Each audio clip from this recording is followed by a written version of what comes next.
नमस्कार। आज हम असम के बहुत ही दिलचस्प ऐतिहासिक जिले पर बात करने वाले हैं, शिवसागर, जिसे कुछ लोग शिव सागर भी कहते हैं।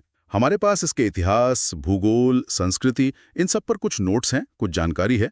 आज का मकसद है इस जगह के महत्व को समझना, जो कभी शक्तिशाली अहोम साम्राज्य का, आप कह सकते हैं, केंद्र बिंदु था। हाँ बिल्कुल, इसे अहोम साम्राज्य की आत्मा भी कहा जा सकता है। तो चलिए इसकी गहराई में उतरते हैं। सबसे पहले बात करते हैं इसके भूगोल की। लोकेशन, शिवसागर जो है वो पूर्वी असम में है। गुवाहाटी से कितना? हाँ, लगभग उतना ही। और इसके चारों तरफ डिब्रूगढ़, चराईदेव, जोराहट जैसे जिले हैं।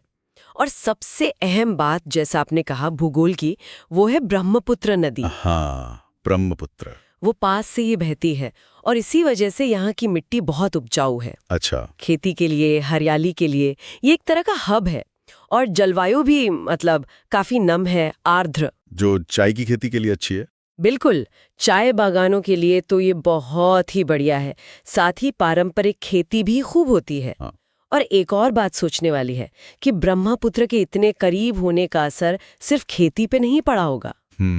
ऐतिहासिक रूप से भी, बसावट के लिए, व्यापार के लिए, शायद सैन्य नजरिए से भी ये एक महत्वपूर्ण जगह रही होगी। सही कहा, वो रणनीतिक महत्व हमें सीधे इसके इतिहास से जुड़ता है, खासकर अहोम विरासत से।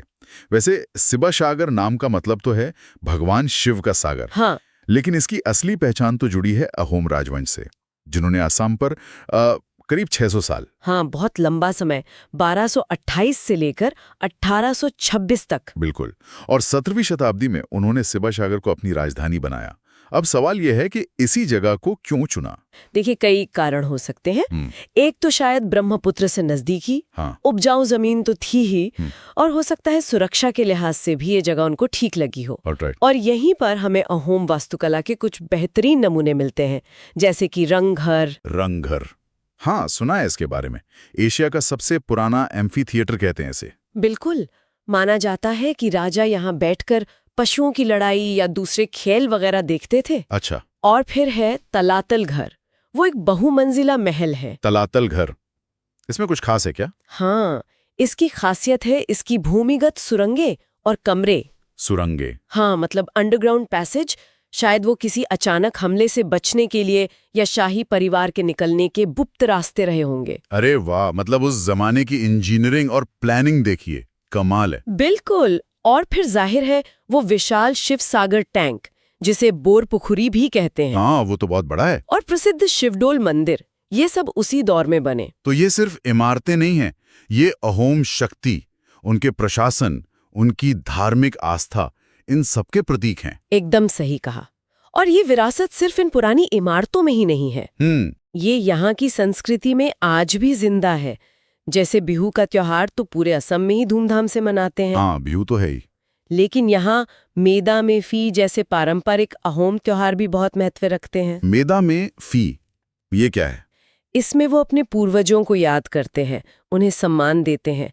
तो ये एक सीधा कनेक्शन है, आज का उनके अतीत से। अच्छा, ये तो बहुत दिलचस्प है। और सांस्कृतिक रूप से क्या क्या खास है शिवसागर में?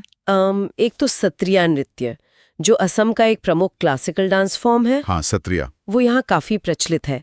इसके अलावा लोकगीत, फिर वो पारंपरिक हथकरघा, हैंडलूम का काम, कपड़े वगैरह, हाँ, असमी सिल्क वगैरह। हाँ, और जाहिर है खाना, असमिया व्यंजन। खाने में क्या खास? मछली की डिशेस, बांस के अंकुर यानी बैम्बू शूट का इस्तेमाल, और चावल से बनी चीजें, ये सब बहुत पॉपुलर है। भाषाएं कौन सी बोली जाती हैं वहाँ? असमिया तो होगी ही। हाँ, असमिया मुख्य है। उसके साथ साथ कुछ लोग अहोम भाषा के अंश भी इस्तेमाल करते हैं, और कुछ जनजातीय भाषाएं भी सुनने को मिल जाती हैं। और वो चराईदेव मैदान का जिक्र भी जरूरी है ना, जिन्हें असम के पिरामिड कहते हैं। बिल्कुल बिल्कुल, चराईदेव मैदान, वो अहोम राजाओं के शाही मकबरे हैं, उनकी कब्रें हैं। और शायद वो यूनेस्को लिस्ट में भी शामिल होने वाले हैं। हाँ, उनकी प्रक्रिया चल रही है यूनेस्को वर्ल्ड हेरिटेज साइट की लिस्ट में शामिल होने की। और ये बात इस इलाके की ऐतिहासिक अहमियत को और बढ़ा देती है। ये सिर्फ लोकल या नेशनल नहीं, बल्कि ग्लोबल हेरिटेज है। तो इतना गहरा इतिहास और इतनी जीवन संस्कृति, इसके साथ आज का शिवसागर कैसा है? राजनीति, अर्थव्यवस्था, मॉडर्न लाइफ, वहाँ क्या चल रहा है? देखिए, राजनीतिक रूप से शिवसागर हमेशा से ही काफी एक्टिव रहा है। ये जोराहट लोकसभा क्षेत्र का हिस्सा है। अच्छा। और स्थानीय राजनीति में अक्सर मुद्दे घूमते हैं चाय बागान के मजदूरों के अधिकारों के आसपास। ऐतिहासिक धरोहरों को कैसे बचाया जाए, उनका संरक्षण और गांवों का विकास, ये सब अहम मुद्दे रहते हैं। ये संतुलन बनाना मुश्किल होता होगा कि विकास भी करना है और पुरानी पहचान भी बचानी है। हाँ, ये चुनौती तो है।